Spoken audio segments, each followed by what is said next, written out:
මේ වීඩියෝ එක අපේ පිරිමි ළමයින්ට. ඔයාගේ ජීවිතේ ගැහණු කී දෙනෙක් ඉන්න ඕනේද? ඔයාගේ ජීවිතේ එන්න ඕනේ ගැහණු 3 දෙනයි. පළවෙනි කෙනා ඔයාගේ අම්මා. දෙවෙනි කෙනා ඔයාගේ බිරිඳ, ඔයාගේ වයිෆ්, එහෙම නැත්නම් ඔයාගේ පෙම්වතිය. තුන්වෙනි කෙනා ඔයාගේම සහෝදරිය. තමන්ගේම ලේ. ඒව කවදාවත් වෙනස් වෙන්නේ නැහැ. මේ ගැහණු 3 දෙනාට අමතරව තවත් ගැහණියක් ඔයාගේ ජීවිතේ ඉන්නවා නම් සමහර විට අර මම මුලින් කියපු ගැහණු 3 දෙනාටම වඩා ඔයා ඒ කෙනා වටිනාකමක් දීපු කෙනෙක් වෙන්න පුළුවන්.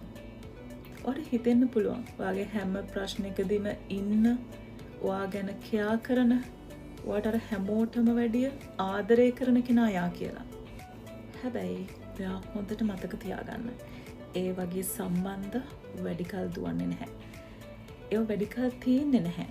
වගේම ඔයාගේ අර ලස්සනට තියෙන ජීවිතේ, ලස්සනට ඔයා මෙච්චර කල් පවත්වගෙන ආපු ජීවිතේ ඔයා නැති කරගන්නවා ඔය 4 වෙනි කෙනා නිසා.